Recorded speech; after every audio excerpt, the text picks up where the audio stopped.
pengertian bad habit itu sendiri,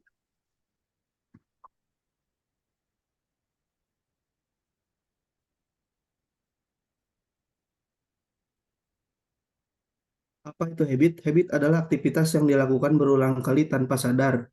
Menurut Lexi J. Meleung, habit adalah cara berbuat atau bertindak yang dimiliki seseorang dan diperoleh melalui proses belajar.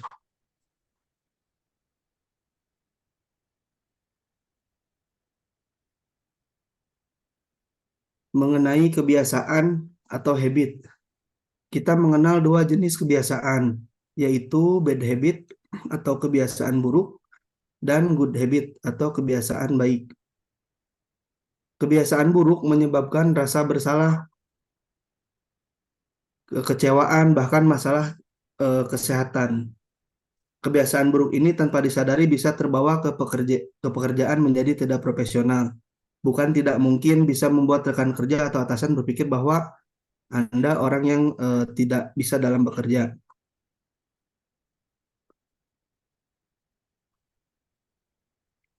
Contoh kebiasaan buruk, eh, ada salah satu contoh seperti makan berlebih, kemudian merokok, mengkonsumsi minuman beralkohol, tidur saat bekerja atau tidak tanggung jawab terhadap waktu, jadi tidak tidak apa namanya tidak produktif. Lanjut Pak. Sedangkan pengaruh bad habit itu sendiri berpengaruh terhadap hubungan keluarga, kemudian teman, di pekerjaan juga tentunya dan fisik manusia itu sendiri.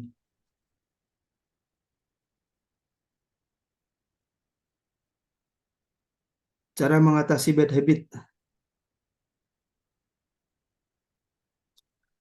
Contohnya ini apakah misalkan Anda suka mengerikiti kuku atau menggigit kuku atau mengunyah rambut atau mengisap jempol, mengelupaskan kulit bibir, apapun kebiasaan khusus Anda atau seberapa dalamnya kebiasaan ini tertanam dalam diri Anda, cara menghentikannya sama saja.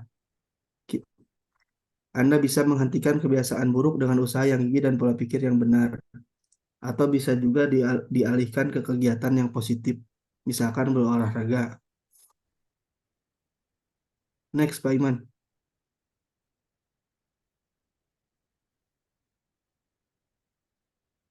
Kami rangkumkan menjadi seperti ini.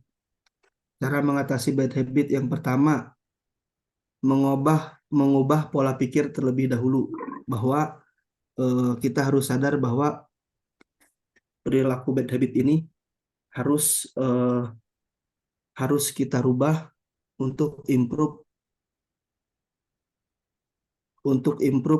apa namanya menjadi good habit sehingga menjadikan manusia yang lebih berkualitas. Ketika kita sudah sadar dengan mengubah pola pikir, kita bisa melakukan lanjutan seperti mengubah perilakunya. Misalkan yang tadinya suka gigit-gigit jari, misalkan kita rubah dengan misalkan mengolahragakan tangan memakai apa namanya alat cengkram olahraga itu, jadi kebiasaan itu hilang. Dan setelah kita sukses mengubah perilaku eh, buruk, kita juga bisa memberikan self reward. Dan yang terakhir adalah mengganti kebiasaan. Nah, ini udah apa namanya? Udah bad habitnya sudah kita tinggalkan, muncul kebiasaan baru yang menjadi kebiasaan yang baik atau good habit.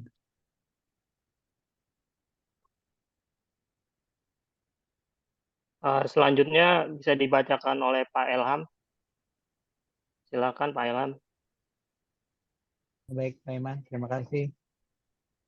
Untuk cara mengatasi bad habit tadi adalah mengubah pola pikir Anda. Buatlah komitmen untuk mencapai keinginan Anda. Seperti yang sudah kita ketahui, usaha menghentikan kebiasaan buruk harus dimulai dengan membangun niat yang sungguh-sungguh dan membuat komitmen untuk mengubah kehidupan Anda. Jadi tadi yang seperti Pak Randi ulas di atas, bahwasanya perlu juga untuk berpikiran atau mengubah pola pikir untuk menjadikan bad habit jadi good habit. Selanjutnya, Pak Iman. Next. Lalu, kenali kebiasaan Anda. Banyak perilaku berulang yang terbentuk berdasarkan berbagai pola yang sudah berevolusi karena mendapatkan hadiah dengan cara tertentu. Dengan membentuk kebiasaan ini, seseorang akan terbantu dalam melakukan tugasnya sehari-hari atau jika ia harus menghadapi berbagai situasi emosional. Baik, Pak Iman, selanjutnya mungkin bisa dari Pak Febri atau Bu Kristina. Pak Febi nggak ada kayaknya. Silakan Bu Kristina Oh iya, dilanjutkan. oke. Saya lanjutkan aja. Cari tahu konteks dari kebiasaan Anda agar bisa menentukan cara yang paling efektif untuk menghentikan kebiasaan. Anda harus mengetahui konteks situasi dan emosi yang menjadi pemicunya. Dengan demikian, Anda bisa mengetahui apa hadiah yang otak Anda inginkan. Setelah mengetahui hadiah ini, Anda bisa menentukan cara lain yang lebih sehat untuk mendapatkan hadiah yang sama dengan diberikan oleh kebiasaan buruk Anda. Buat rencana, setelah mengetahui situasi yang memicu munculnya kebiasaan dari hadiah yang Anda peroleh karena melakukan perilaku yang tidak baik, ini buatlah rencana untuk mengubah perilaku dan strategi untuk mengurangi munculnya pemicu kebiasaan buruk Anda. Sini ada visualisasikan keberhasilan Anda. Sebagaimana latihan menghentikan kebiasaan buruk, pikirkan berulang-ulang sambil membayangkan sebuah skenario pada saat Anda sedang berperilaku baik, alih-alih melakukan kebiasaan buruk. Bayangkan Anda sedang berada dalam situasi yang menggoda Anda untuk memperlaku buruk. Lalu tentukan pilihan yang lebih baik. Cara ini akan membentuk pola perilaku yang positif.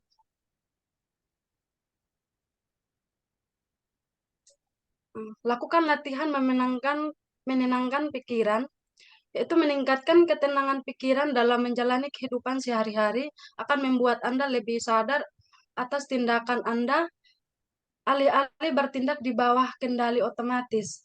Latihan menenangkan pikiran berfokus untuk membangun kesadaran tentang apa yang sedang Anda alami pada saat ini dan mengalaminya tanpa menghindar atau menilai. Dengan latihan rutin, ketenangan pikiran akan menjadi kebiasaan baik untuk mengalahkan kebiasaan buruk yang ingin Anda tinggalkan.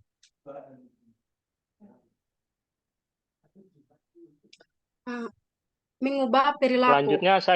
Selanjutnya saya Bu Kristina. Oh ya, sorry Pak. Ya. Selanjutnya mengubah perilaku.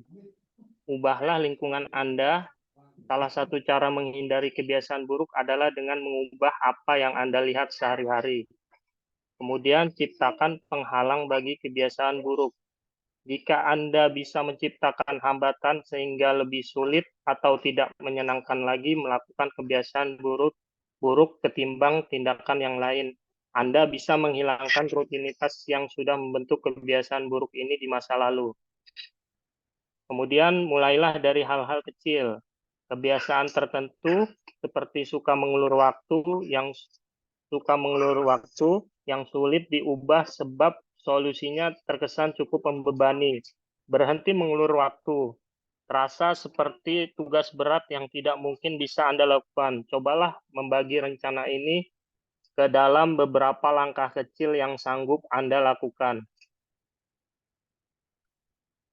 Kemudian berikanlah hadiah untuk keberhasilan Anda. Sebuah kebiasaan terbentuk pada saat kebiasaan ini diberi hadiah dengan cara tertentu. Cara terbaik untuk menciptakan kebiasaan baru adalah dengan memberikan hadiah kepada diri sendiri jika Anda melakukan kebiasaan yang baik. Selanjutnya, carilah cara pengganti. Cobalah mengganti kebiasaan buruk Anda dengan hal baru yang positif dalam keseharian Anda. Kemudian bersikaplah baik kepada diri sendiri. Mengatakan kepada diri sendiri bahwa Anda tidak mampu melakukan sesuatu adalah kebiasaan kognitif yang buruk karena akan membentuk keyakinan bahwa Anda memang tidak mampu. Kesimpulan, dapat kami simpulkan bahwa kebiasaan buruk terjadi karena kebiasaan yang kita buat sendiri dengan mengubah pola pikir, mengubah perilaku, dan memberikan reward kepada diri kita sendiri, maka kebiasaan-kebiasaan buruk yang biasa kita lakukan, baik dalam dunia pekerjaan atau kehidupan sehari-hari, bisa sedikit demi sedikit berubah menjadi kebiasaan yang baik, sehingga kita dapat melakukan pekerjaan dengan maksimal.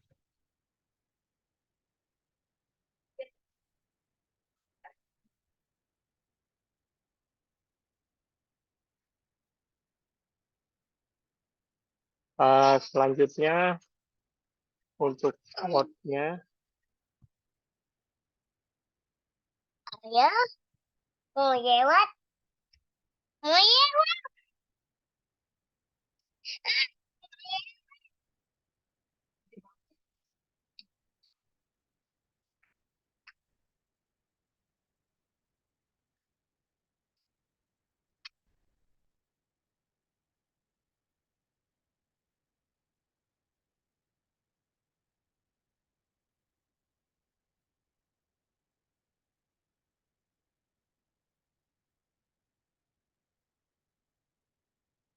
selanjutnya silakan Pak Randi, dilanjutkan.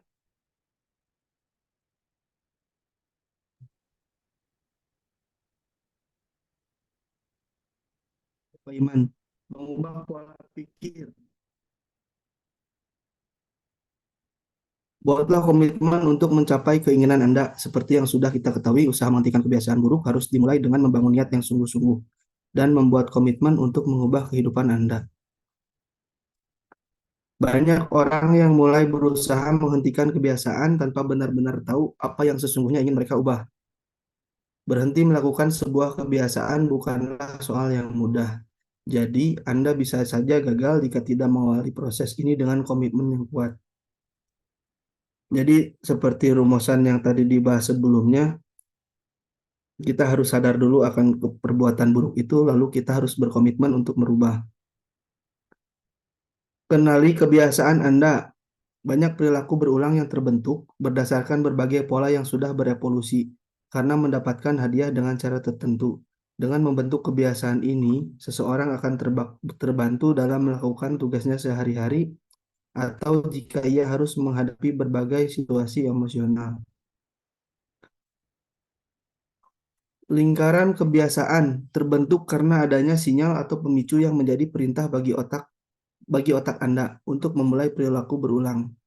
Selanjutnya, otak Anda akan mengolah hadiah atas perilaku ini dengan menghasilkan senyawa kimia saraf yang berperan dalam membentuk lingkaran kebiasaan.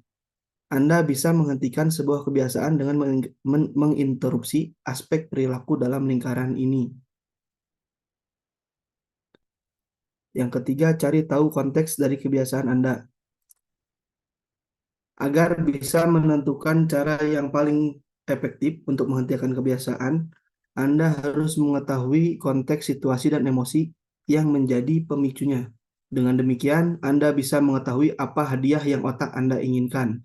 Setelah mengetahui hadiah ini, Anda bisa menentukan cara lain yang lebih sehat atau mendapatkan hadiah yang sama dengan yang diberikan oleh kebiasaan buruk Anda.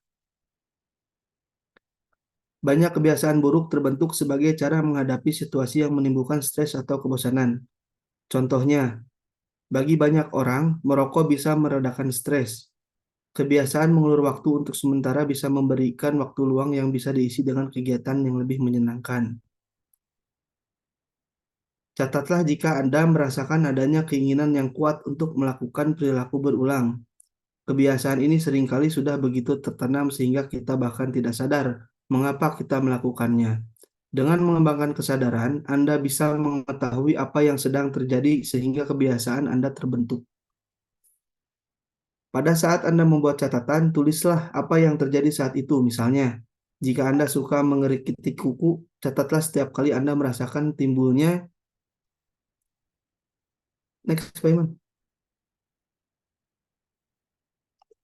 timbulnya keinginan untuk mengerikiti kuku. Catat juga beberapa hal tentang apa yang Anda rasakan, apa yang terjadi pada hari itu, di mana Anda mengalaminya, dan apa yang sedang Anda pikirkan pada saat itu. Yang keempat, buatlah rencana. Setelah mengetahui situasi yang memicu munculnya kebiasaan dan hadiah yang Anda peroleh karena melakukan perilaku yang tidak baik ini, buatlah rencana untuk mengubah perilaku dan strategi untuk mengurangi munculnya pemicu kebiasaan buruk Anda. Penelitian membuktikan bahwa adanya rencana yang spesifik dan jelas akan meningkatkan peluang keberhasilan Anda dalam menghentikan kebiasaan buruk. Rencana ini akan membantu Anda mengalahkan perilaku yang tidak Anda inginkan dan menciptakan pola tindakan baru yang Anda inginkan. Buatlah rencana untuk melakukan kesalahan. Jangan membuat rencana yang sudah pasti gagal karena Anda ingin kembali lagi pada kebiasaan lama. Banyak orang yang ingin menghentikan kebiasaan buruk mereka, tapi akhirnya menyerah pada godaan kebiasaan lama.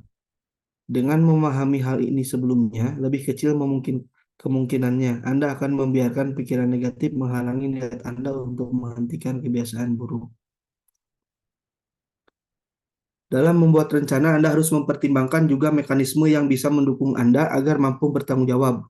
Mekanisme ini bisa berupa hadiah atas keberhasilan Anda atau umpan balik dari orang-orang yang mendukung keinginan Anda untuk menghentikan kebiasaan buruk. Anda bisa lebih berhasil menjalankan rencana ini jika Anda memberitahukannya kepada orang lain. Langkah ini akan dijelaskan lebih lanjut secara terperinci. Kemudian visualisasikan keberhasilan Anda.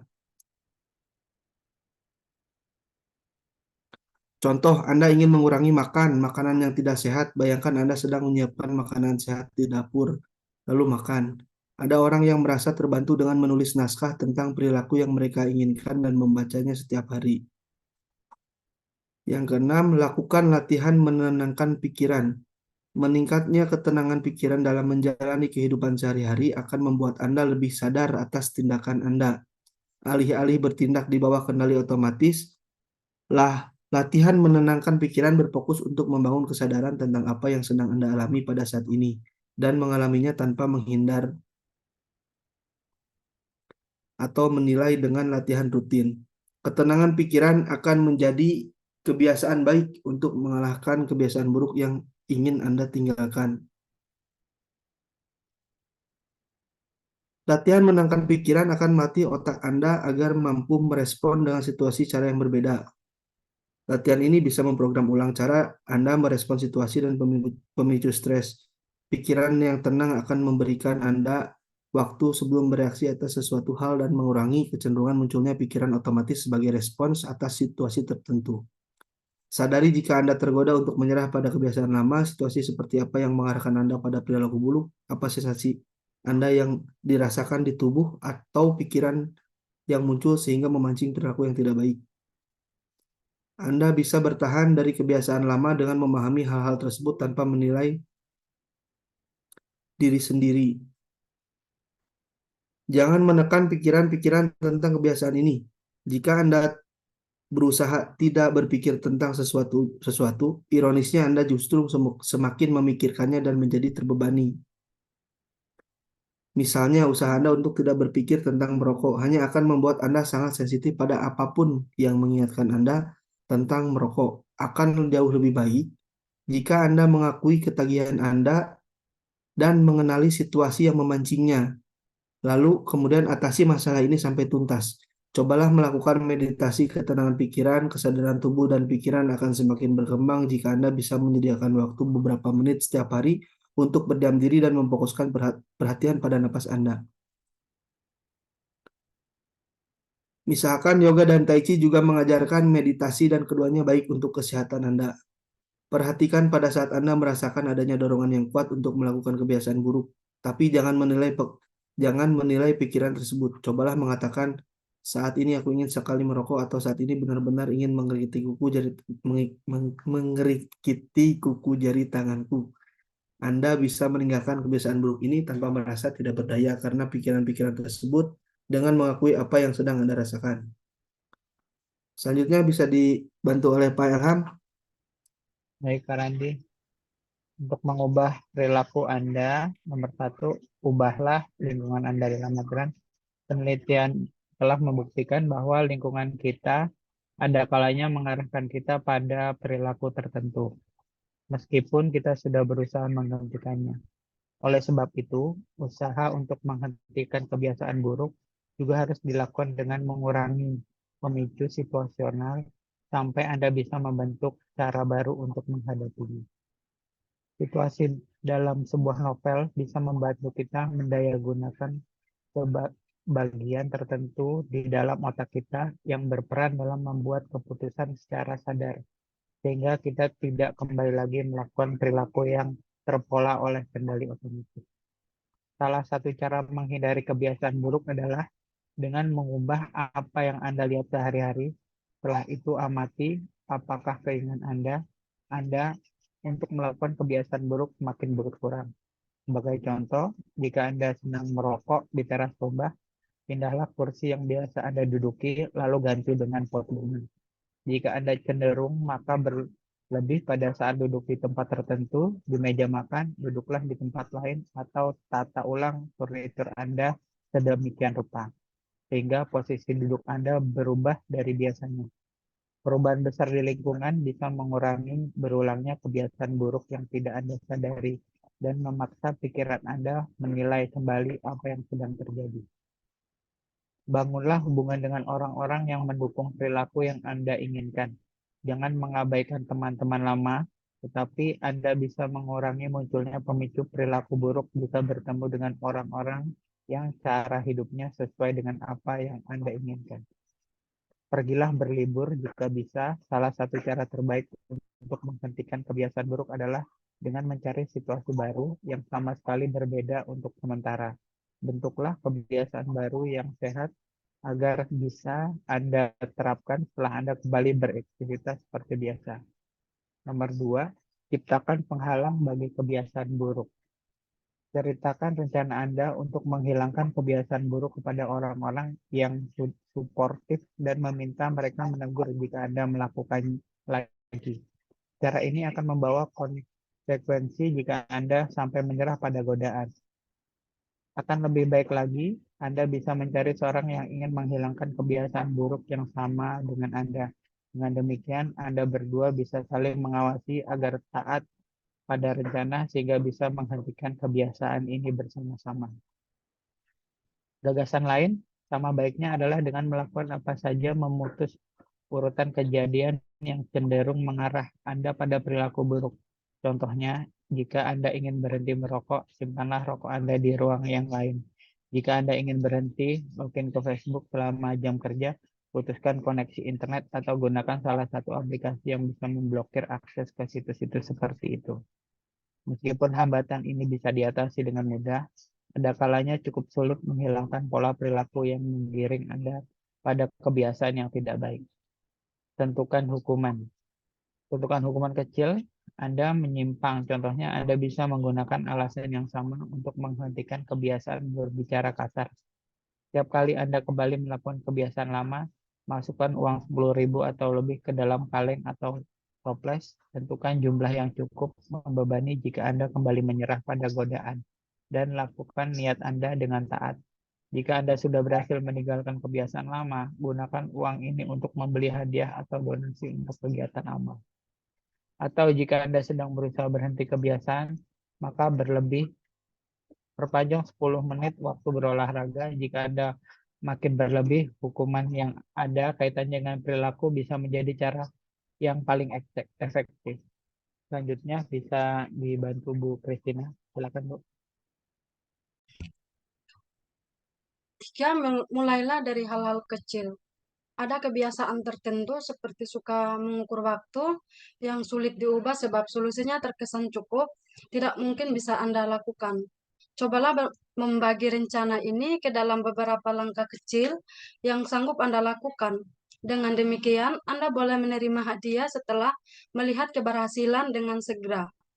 Selain itu, otak Anda juga tidak akan menolak tujuan akhir sebagai hal yang berlalu besar untuk dilakukan. Alih-alih mengatakan, aku akan berhenti makan makanan yang tidak sehat, Coba katakan, aku akan sarapan pagi dengan menu yang sehat. Alih-alih mengatakan, aku akan lebih sering berolahraga, coba katakan, aku akan berlatih yoga setiap hari Sabtu pagi. Setelah Anda melihat keberhasilan dalam melakukan langkah-langkah kecil ini, tingkatkan lagi usaha Anda agar tujuan utama Anda bisa tercapai. Contohnya, alih-alih mengatakan, aku tidak akan mengulur-ulur waktu lagi mulai hari ini, buatlah rencana untuk diri sendiri, aku akan tetap fokus bekerja selama 30 menit hari ini.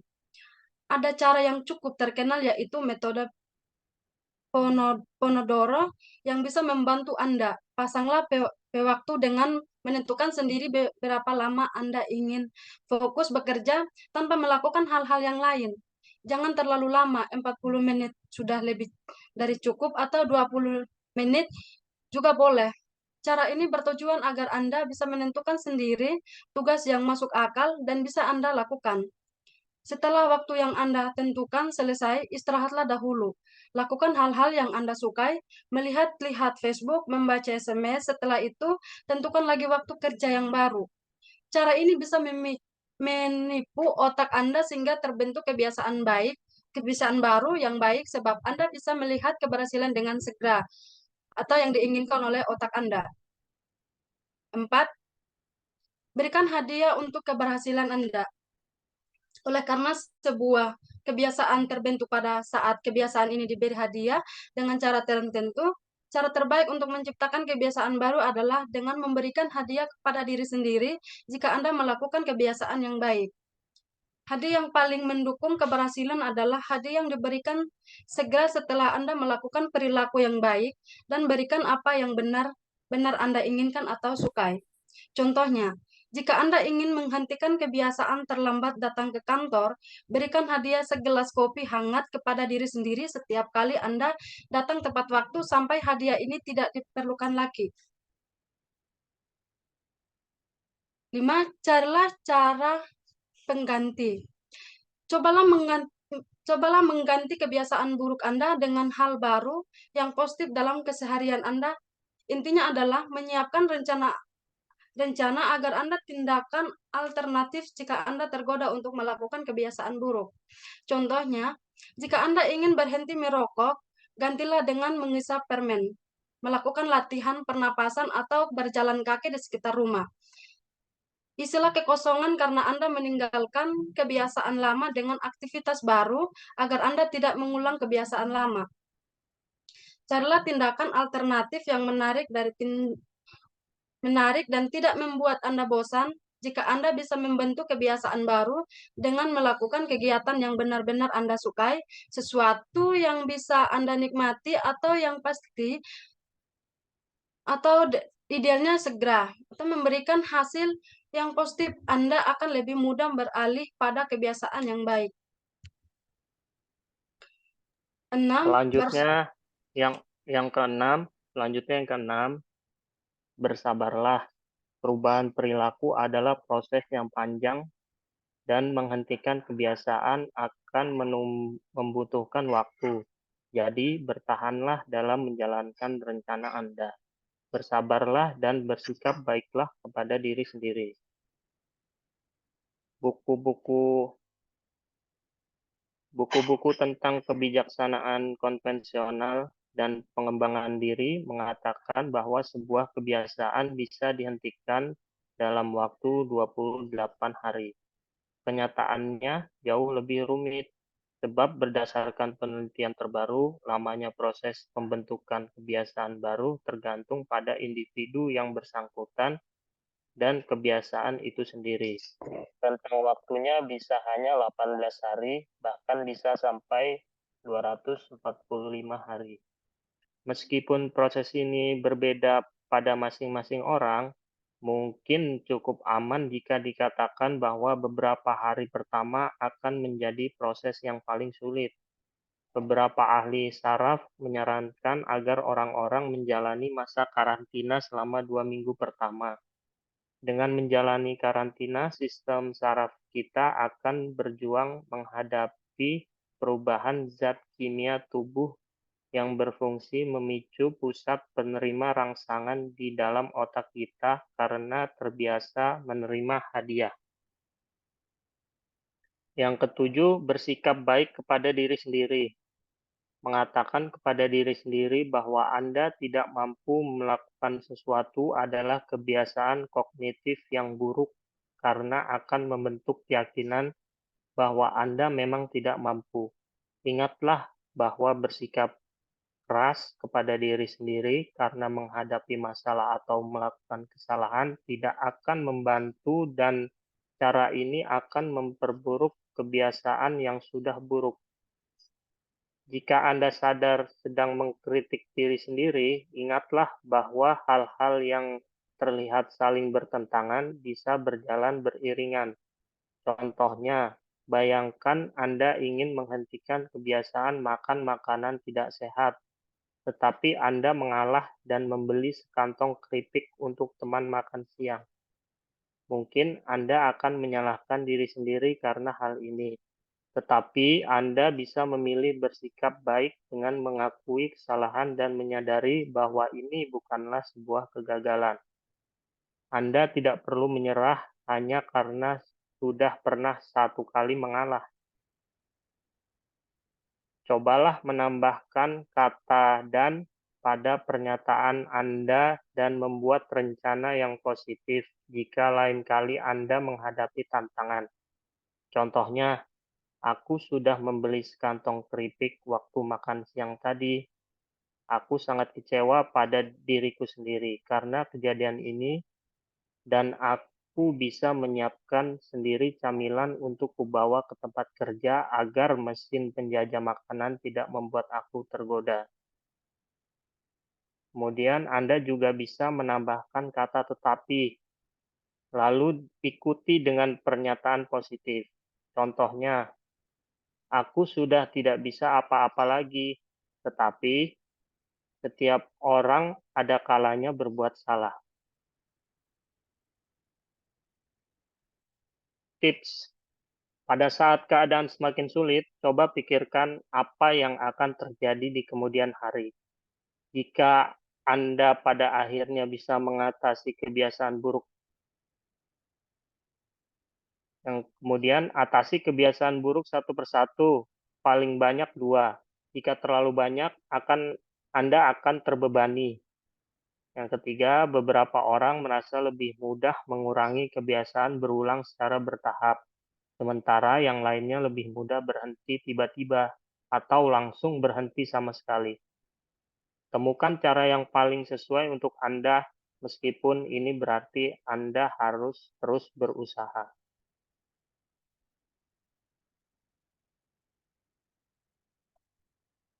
Sekian dari kelompok 5, Pak Arto, Bapak Ibu semua.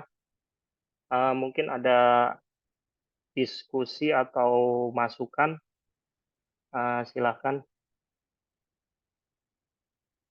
Atau pertanyaan mungkin bisa kita bahas bersama-sama. Terima kasih. Terima kasih. Mungkin saya mau menambahkan aja ya. Bisa dengar. Bisa, Bu. Oke. Untuk mengubah Ada suara yang mengganggu. Siapa ya? Angin sepertinya. Iya, dibasah. Untuk mengubah perilaku yang bad habit tadi itu ya, itu diperlukan pengetahuan yang tinggi, juga kesadaran yang tinggi, karena kalau tidak ada pengetahuan juga kita tidak bisa mengubahnya. Gawe kopi. Itu. Bikin ya?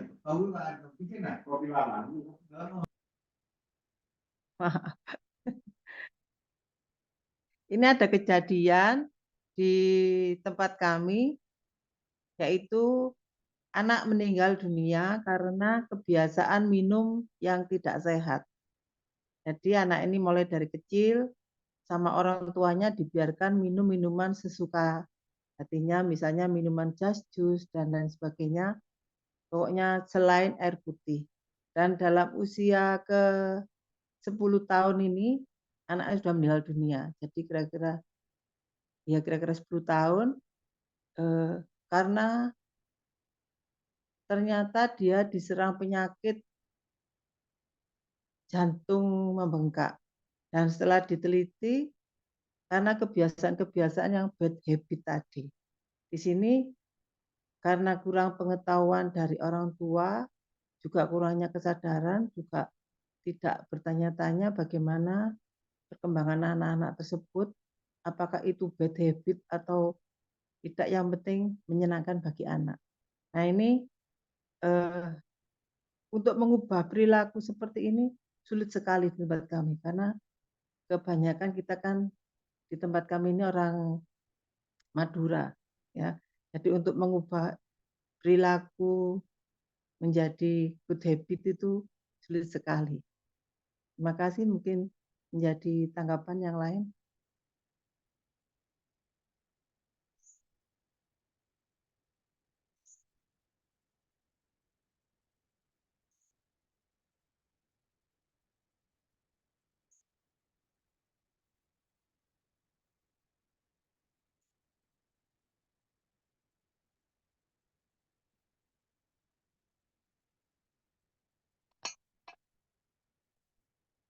Kalau dari saya, betul Bu, mungkin memang perlu pengetahuan dari orang tuanya untuk mengubah kebiasaan buruk dari anak. Karena anak sendiri tidak punya kesadaran bahwa apa yang dia lakukan itu buruk. Dia taunya teman-temannya begitu, ya dia lingkungannya begitu, dia mengikuti saja. Mungkin dari orang tuanya harus lebih, komunikasinya harus lebih intens lagi dengan anak. Mungkin itu aja, Bu. Cara komunikasi dengan anaknya mungkin bisa lebih di, diintenskan lagi atau diperbaiki lagi. Sehingga anaknya itu bisa benar-benar mendengar apa yang dinasehatkan oleh kedua orang tuanya. Mungkin itu saja, Bu. Ya, Kalau mungkin juga ada iya, kerjasama dari pihak kesehatan atau puskesmas atau misalnya apa sosialisasi makan makanan sehat gitu ke orang tuanya.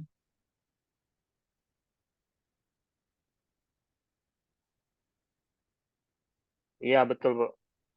Mungkin harus ada sosialisasi dari pihak kesehatan setempat bahwa makanan-makanan ini kurang sehat, eh, atau efeknya tidak langsung, tapi efeknya jangka panjang, nanti akan begini dan begitu. Mungkin harus lebih aktif lagi dinas kesehatannya, Bu. Iya. Izin menambahkan, Mungkin izin Kasih. menambahkan. silakan. Ini selain dari pengetahuan tadi, kayaknya intinya itu kemauan ya, kemauan dari individu tersebut. Jadi kalaupun misal mereka mampu tapi nggak mau ya sama aja. Jadi kalau untuk pengetahuan itu Bu, jenengan kan guru juga ya. Jadi kayaknya di Iya. sekolah-sekolah itu sekarang sudah dari dinas kesehatan juga apa ya, mengontrol yang kantin seperti itu. Jadi apa-apa yang dimakan anak-anak itu sudah mulai ditertibkan ya dalam tanda kutip. Jadi untuk ada aturan, jadi kantin bolehnya itu jualnya yang minuman itu yang bukan apa, bukan Sasetan. kemasan semacam Nutrisari dan teman-temannya itu, terus makanannya juga nggak boleh yang ciki-ciki gitu kalau untuk dari sisi pengetahuannya. Tapi untuk menanggapi yang ditanyakan Bu Muria sama presentasi teman-teman itu, kayaknya intinya itu kemauan.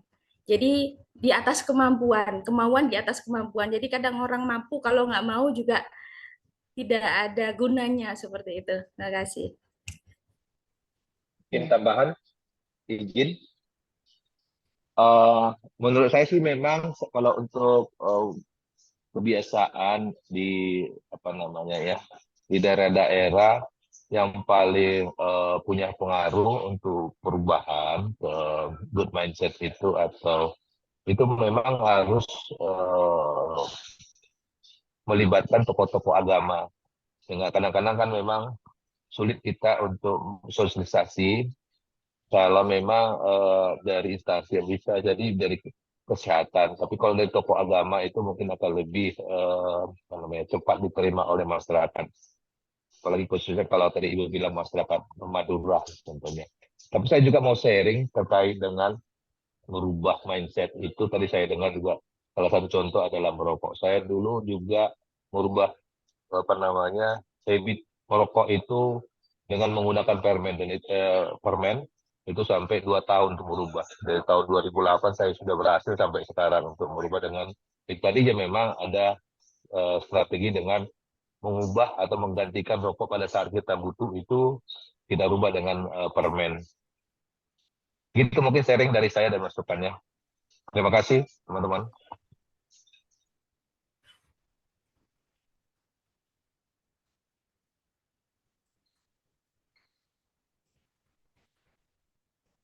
Izin menambahkan sedikit, teman-teman. Iya. Pak Imam, mohon izin menambahkan. Silakan Pak, kita sharing-sharing Pak. Siap, terima kasih. Terima kasih atas ilmu yang sudah disampaikan oleh teman-teman tadi. Itu mungkin tips, banyak sekali tips untuk mengubah bad habit dari sisi self, jadi self effort, mungkin usaha pribadi untuk diri sendiri. Nah, saya mungkin berpikir tentang bagaimana kalau bad habit itu terjadi di lingkungan kerja, di tempat kerja. Dan terkait hubungannya juga terkait bagaimana peran manajemen untuk mengubah bad habit dari para karyawannya. Nah, ini mungkin tips-tipsnya.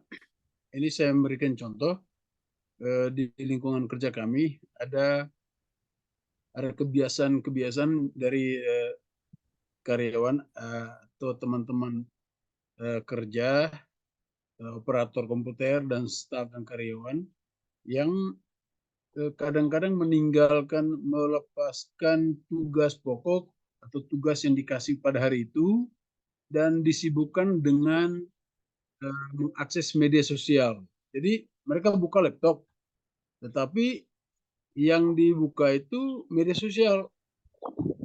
Nah, itu pada posisi mereka duduk itu membelakangi dinding, membelakangi tembok, dan tidak ada akses untuk inspeksi oleh manajer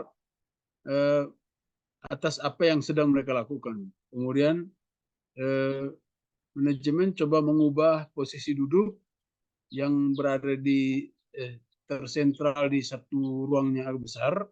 Kemudian di bagian belakang setiap karyawan itu dan operator itu ada jalur seperti jalur inspeksi. Nah, ini membuat kebiasaan buruk mereka bermedia sosial saat bekerja itu kita bersyukur agak sedikit berkurang karena jalur yang mereka di belakang mereka itu sering digunakan oleh manajer dalam hari ini koordinator kabupaten untuk sekedar lewat mau merokok di luar atau untuk keluar masuk pergi ambil peralatan kerja lain di ruangan lain. Nah, ini cukup membantu untuk mengubah kebiasaan buruk walaupun memang cenderung seperti memaksa, tetapi cukup efektif untuk mengubah bad habit teman-teman operator komputer dan karyawan staff yang ada di kantor. Jadi mungkin saya coba men-sharing seperti itu saja. Saya kembalikan ke teman-teman kelompok yang mau mempresentasikan. Terima kasih. Izin menambahkan Pak Iman. Silakan Pak Yasman. Ya baik teman-teman, jadi yang disampaikan teman-teman tadi benar bahwa menurut saya juga kita kembalikan ke teori tentang behavior challenge ya, yang dikemukakan oleh Fogg yang tempo hari Pak Harto sampaikan bahwa untuk merubah behavior itu behavior adalah sama dengan math. Math itu ya ada motivasi, ability, dan trigger. Tinggal siapa yang berperan itu. Kalau misalnya anak-anak berarti yang harus punya math itu adalah orang tuanya atau lingkungan sekitarnya. Kalau orang dewasa berarti individualnya ya. Jadi apakah dia motivasi berarti kemauan ya, pengetahuan dan sebagainya itu berarti adalah kemampuan itu. Itu sih. Kemudian juga kalau kita lihat teorinya si Samuel bahwa untuk menjadikan karakter itu kan ada dari tadi di awal juga udah disampaikan mengenai pentingnya mindset atau pikiran ya. Jadi menuai pikiran akan menghasilkan tindakan, tindakan akan menghasilkan kebiasaan, kebiasaan akan menghasilkan karakter atau suatu sifat pribadi seseorang.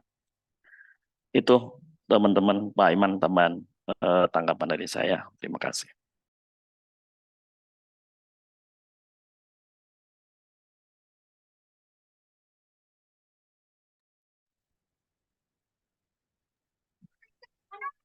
Menambahkan sedikit juga Pak Iman ya.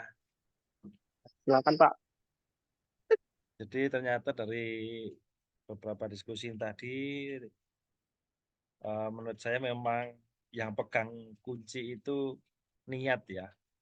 Niat atau boleh juga istilahnya kesadaran. Jadi kesadaran untuk pertama sadar akan bad habit kita dulu, berikutnya ada niatan. Nah sudah sampai pada niatan itu akan lebih mudah mengaplikasikan tadi beberapa tips-tips dari teman-teman tadi untuk begini, begitu, ada reward, ada punishment-nya juga dan sebagainya begitu ya.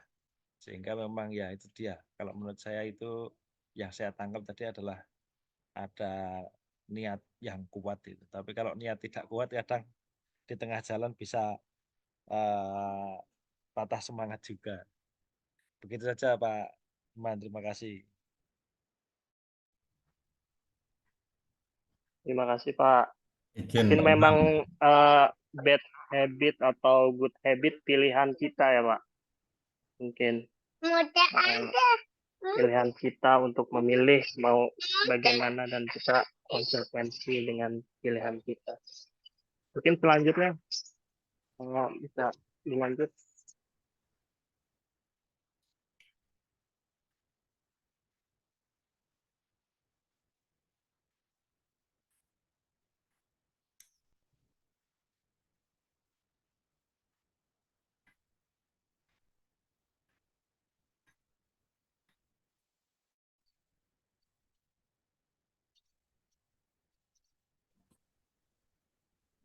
Pak Iskandar mungkin mau menambahkan. Pak Leo, silakan. Saya juga mau nambahkannya cuma menjadi wacana aja sih. Tadi kan sepertinya kita memang secara apa namanya ya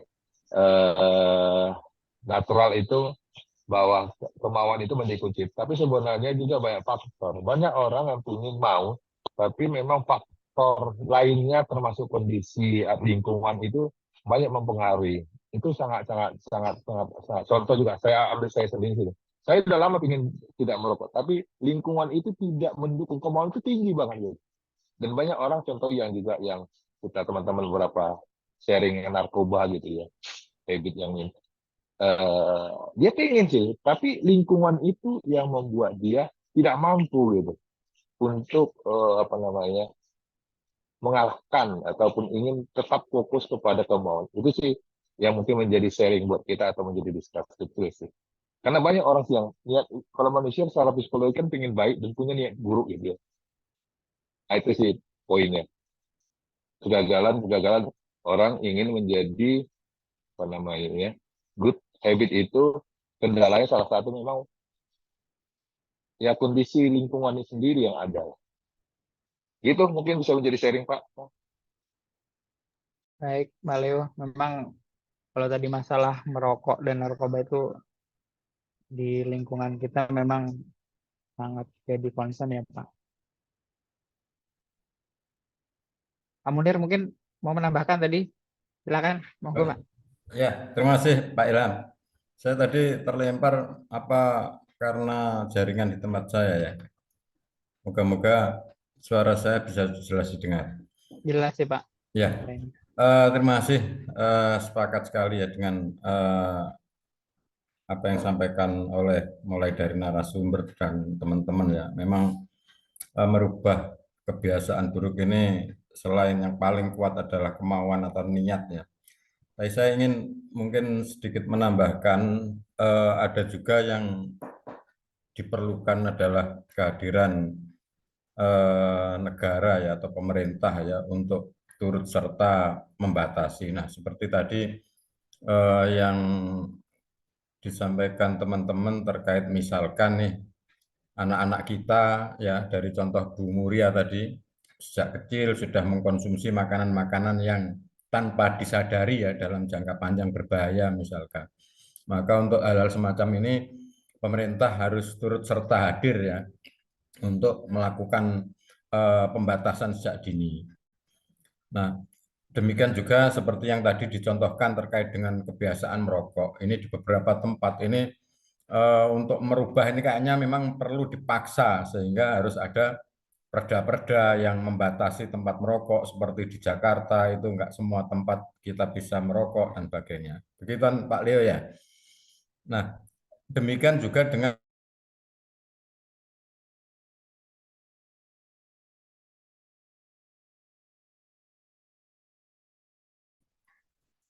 dengar ya ada gerakan ya untuk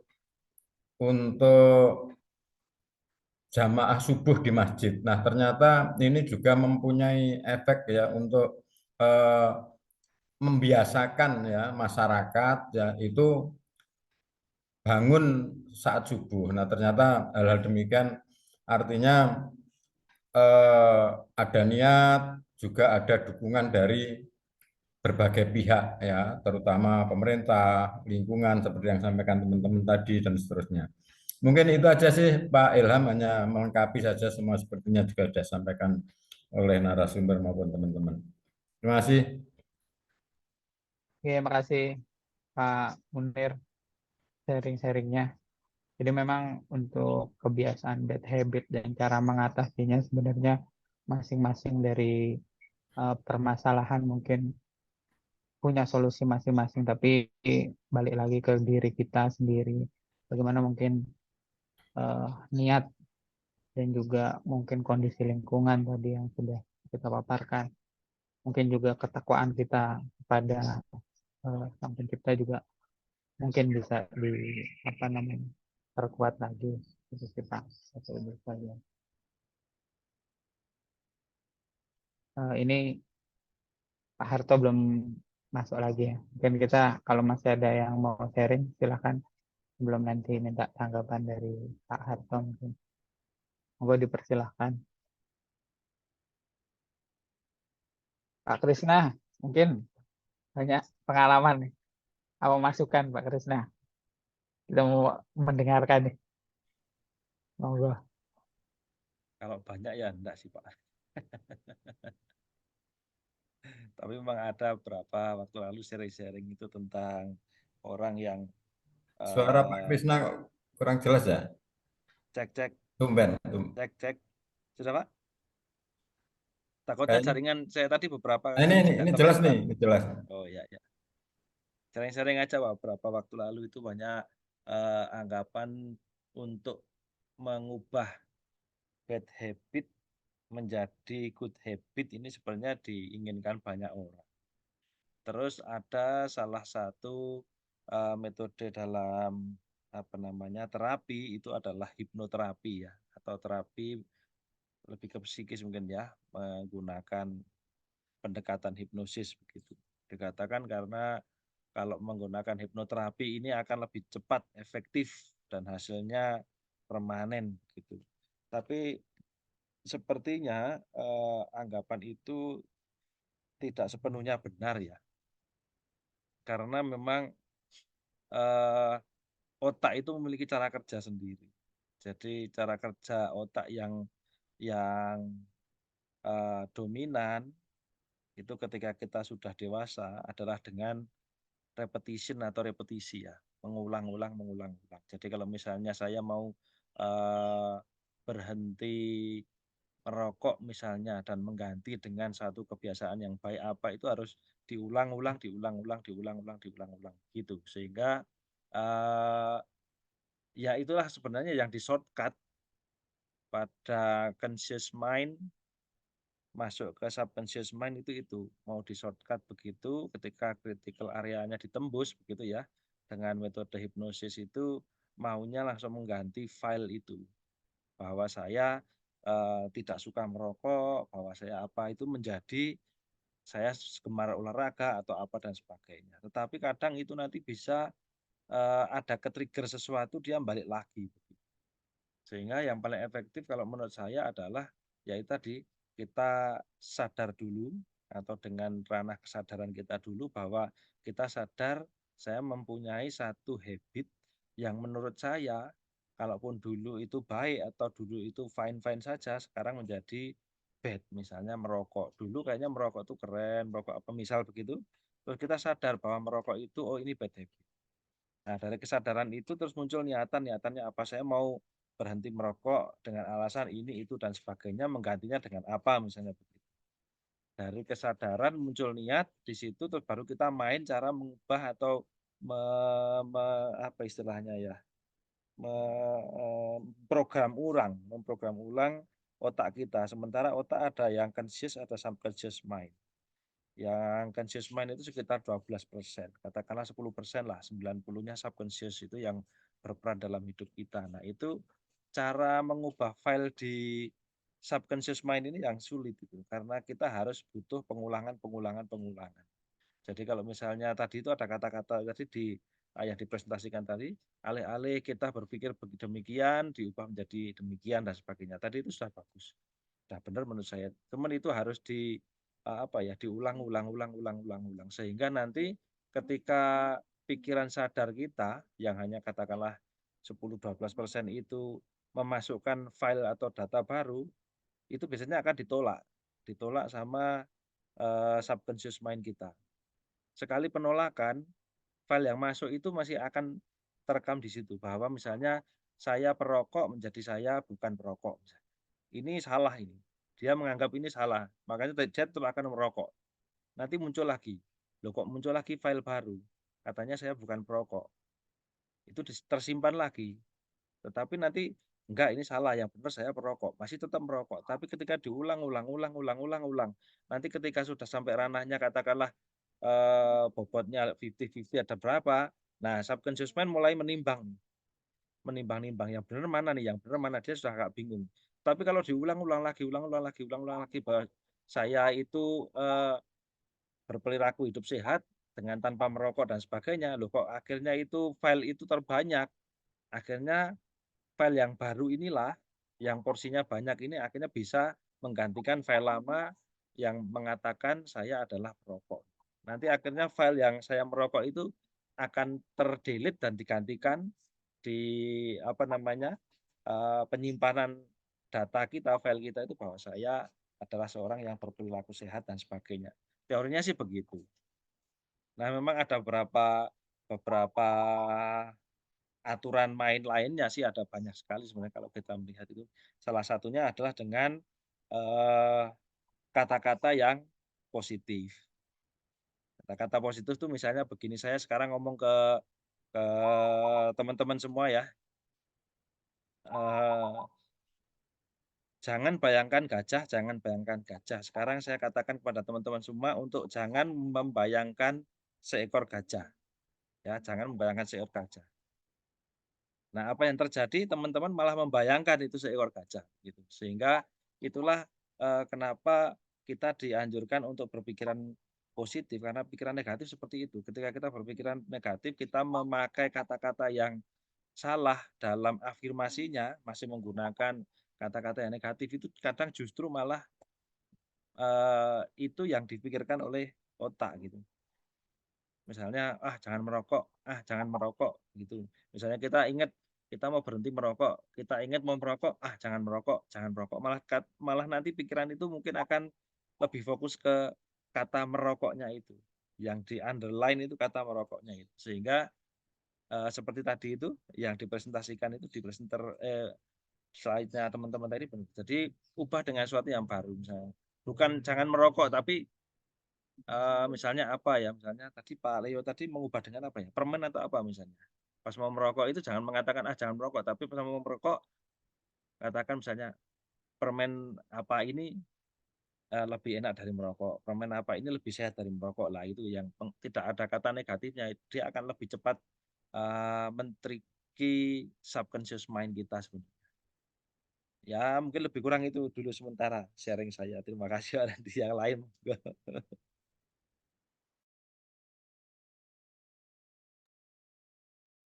Luar biasa Pak Krisna. Luar Sudah biasa Pak sampai Krisna. Dengar. Saya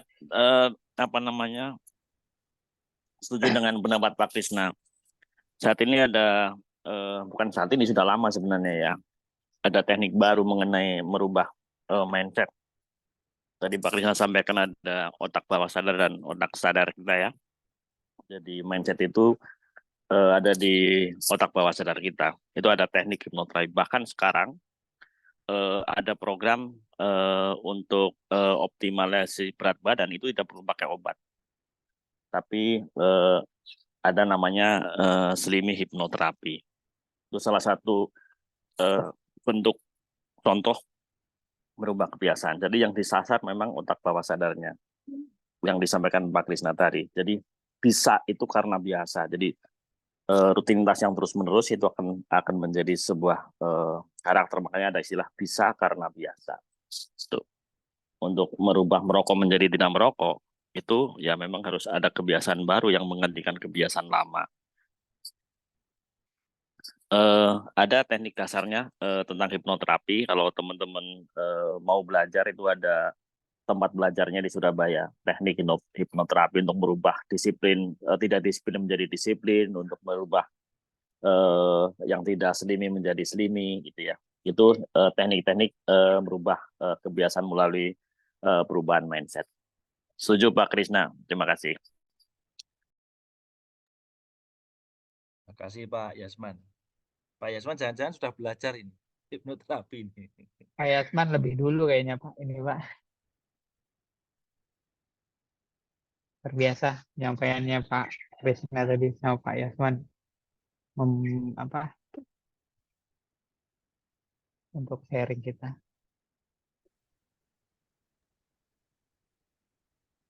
Saya dulu belajar mengubah mindset itu ketika tahun berapa ya Pak? Tahun 2008 sebenarnya. Saya dulu kan orang penerbangan ya. Saya kerja di Adi Sucipto, Jogja itu.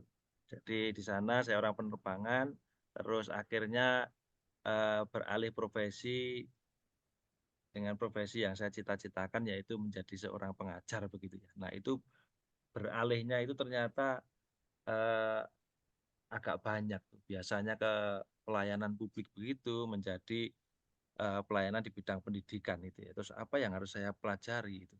Apa yang harus saya ubah? Nah disitulah saya mulai sebenarnya belajar itu tadi, bagaimana mengubah mindset itu ya, bahwa saya seorang pelajar itu.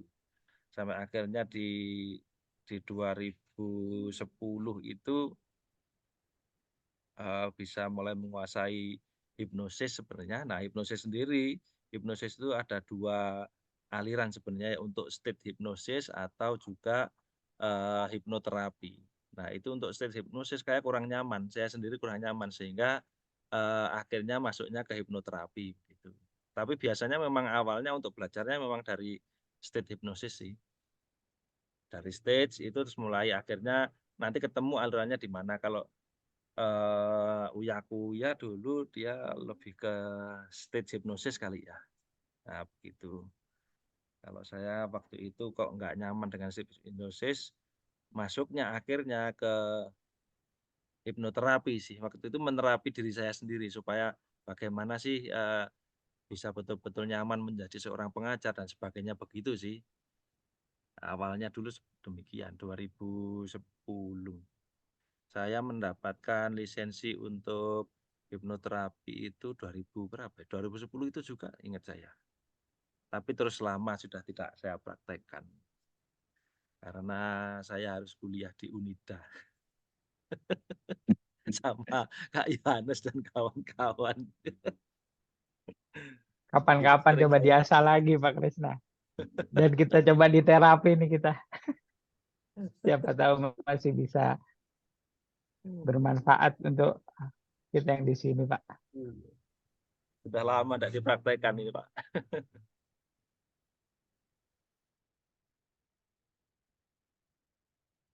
Monggo, mungkin ada yang lain sebelum di Pak Harto memberikan tanggapan rekan-rekan yang lain.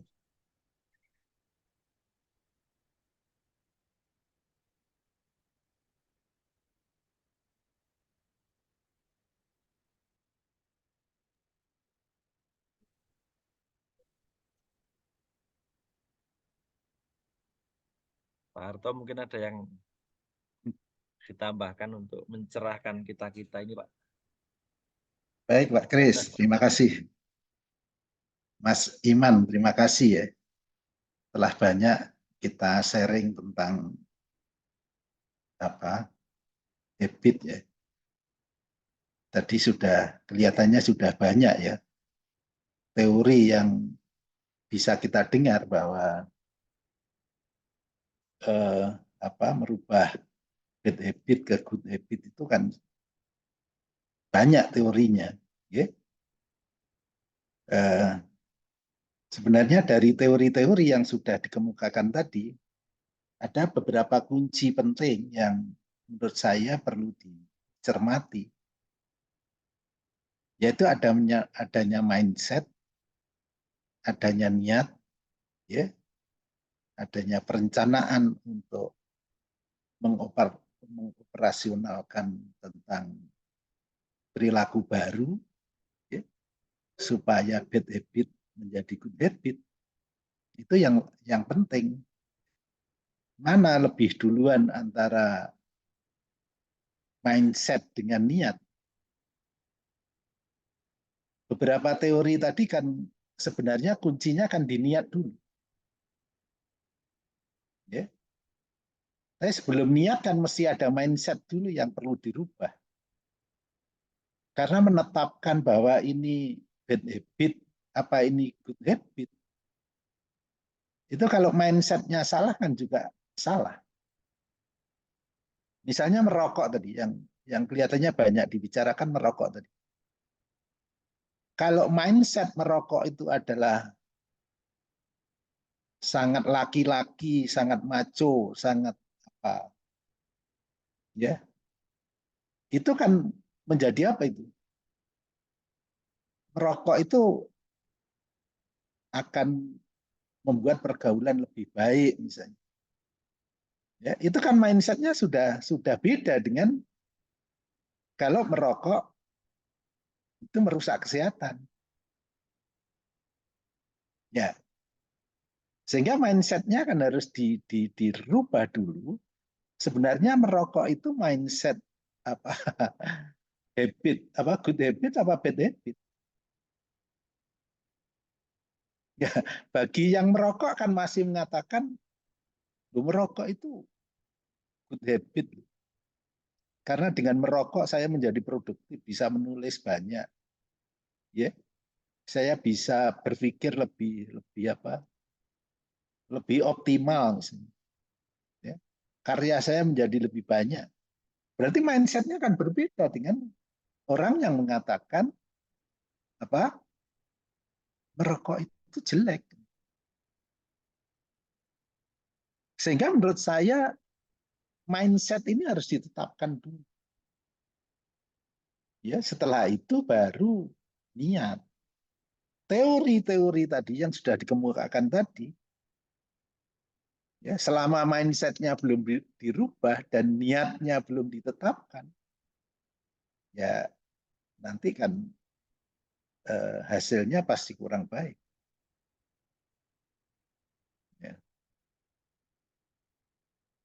Mindset dulu apa niat dulu Pak Kris? Tadi Pak Kris mengemukakan banyak tentang hipnosis apa itu kan, ya Itu kan teorinya itu. Ya. Nah, sebenarnya tanggung jawab siapa sih tentang good habit dan bad habit? Merubah bad habit menjadi good habit itu tanggung jawab siapa? Tanggung jawab Kalau- individu, Pak.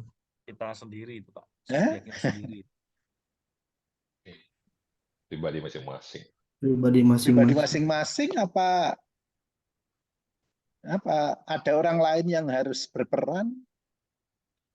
Berperan harus, faktor support pasti ada orang lain, ya lingkungan sekitarnya, ya baik pemerintah, masyarakat sekitarnya juga mempengaruhi, Pak. Kan perilaku manusia itu selalu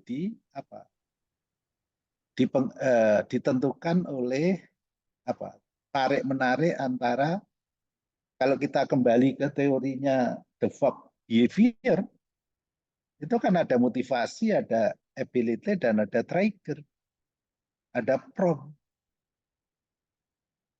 Ya. Nah, kemudian bad habit, good habit itu siapa yang bertanggung jawab? Apakah hanya dirinya sendiri?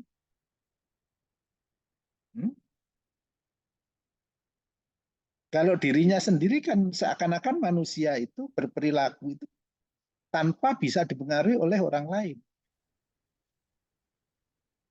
Ya, perilaku manusia kan pasti terjadi kombinasi antara lingkungan, kemudian Ya, Mas. lagi apa? Masyarakat, pemerintah. Ya, masyarakat pemerintah itu kan lingkungan di luar dirinya Ya, sendiri. betul.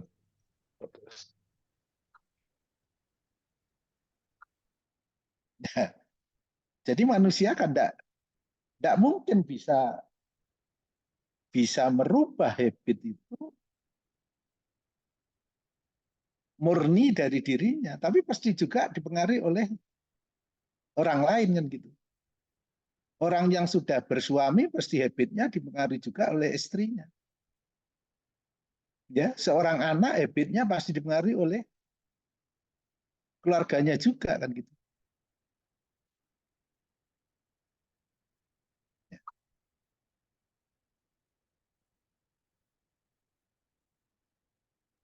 Pak Soeharto, mau tanya silakan. dikit Pak ya.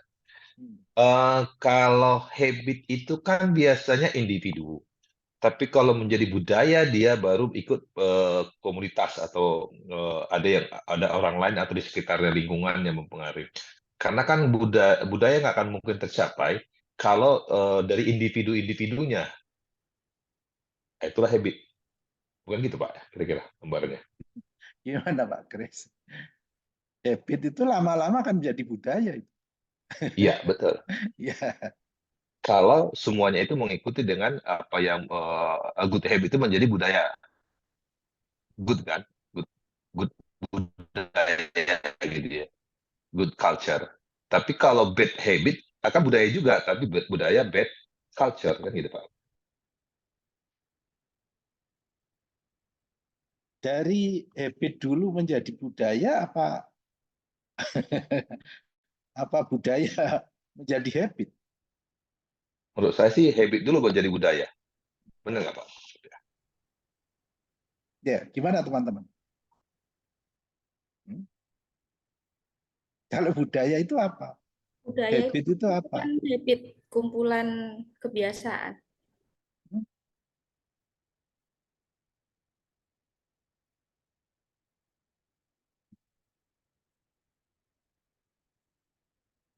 Suatu aktivitas yang dilakukan secara terus-menerus, ya, akhirnya menjadi suatu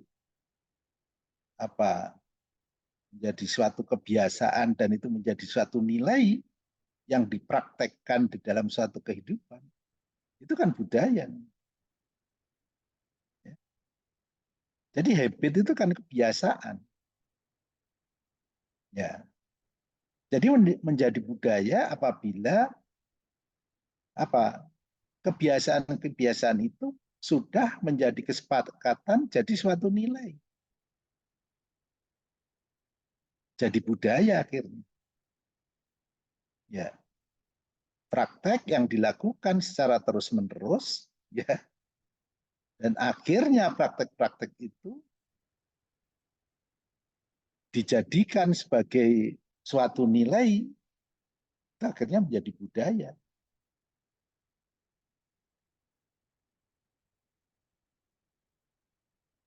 Ya mungkin yang sering kita lupakan itu kan sebenarnya lebih baik merubah bad habit menjadi good habit.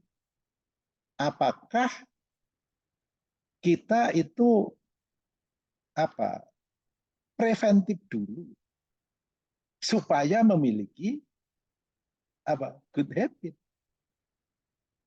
Karena kuratif itu kan mesti lebih sulit daripada preventif. Sebelum kita merokok, kalau mindset saudara bahwa merokok itu adalah bad habit, ya, mencegah tidak merokok lebih dulu, itu lebih sulit mana daripada setelah merokok kemudian merubahnya tidak merokok, menjadi tidak merokok. Mana lebih sulit? Kuratif lah. Setelah terjadi lebih mudah pencegahan preventif ya. Ya, saya kira preventif lebih baik. Ya, setuju. Ya. Nah, kalau begitu siapa yang berperan untuk menentukan good habit itu?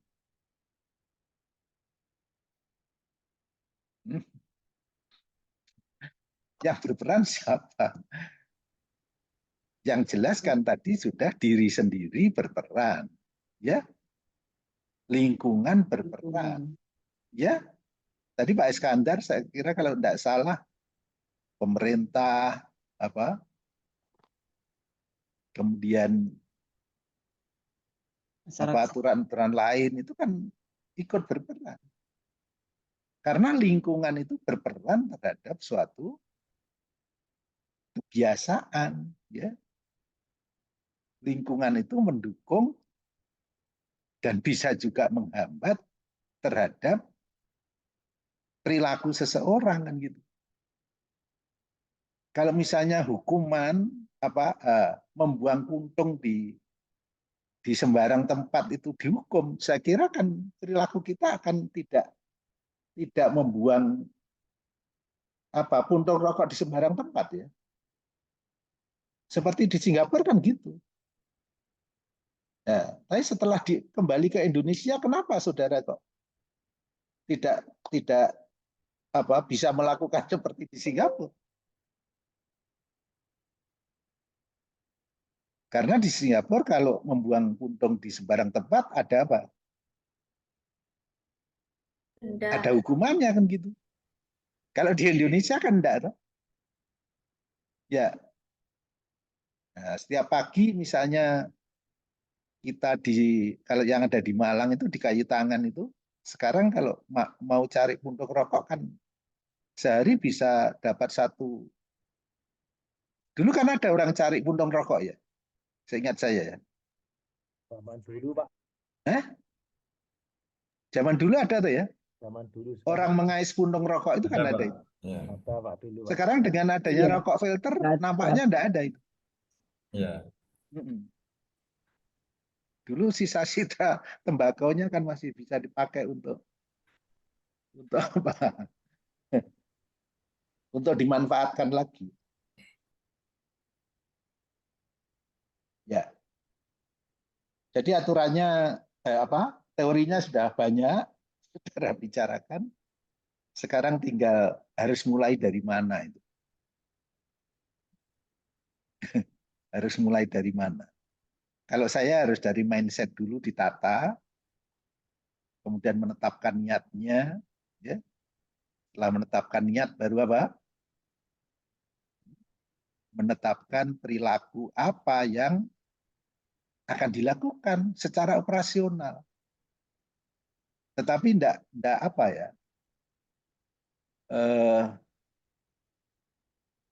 tidak diawang-awang gitu loh ya. Misalnya mau berhenti merokok, itu kan belum operasional itu. Ya. Bagaimana menjadi operasional berhenti merokok itu?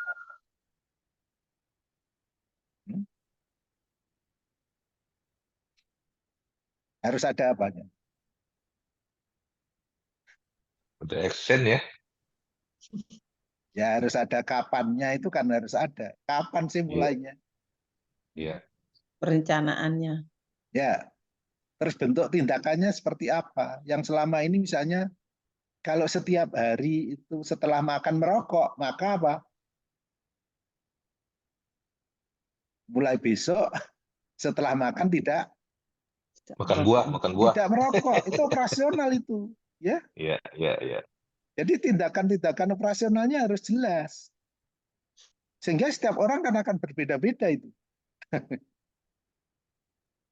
Ya.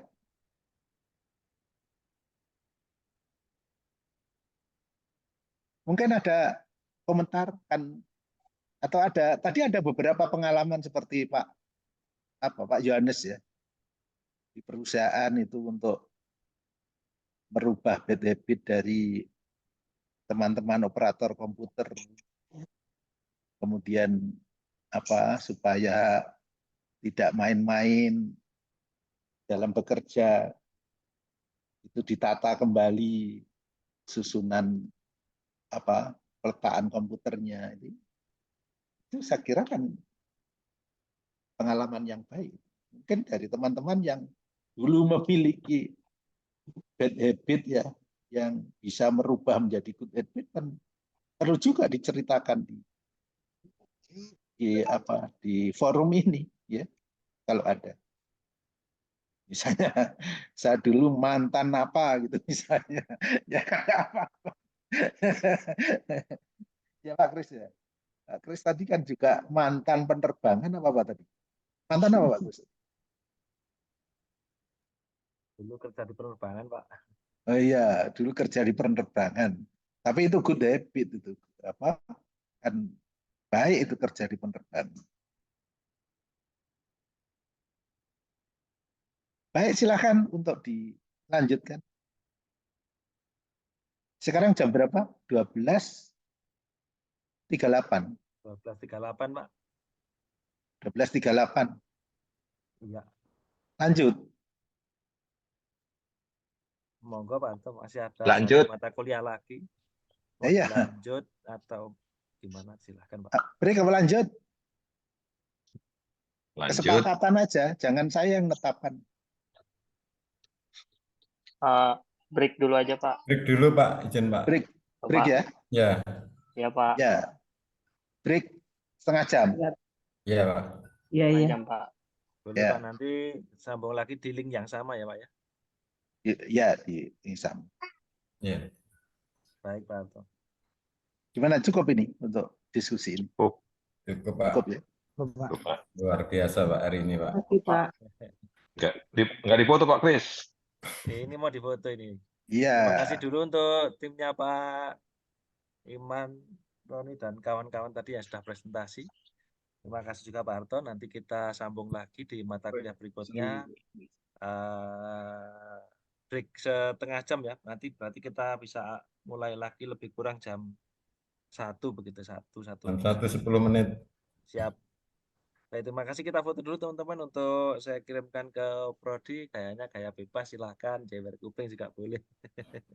Saya hitung 3, 2, 1. Semangat.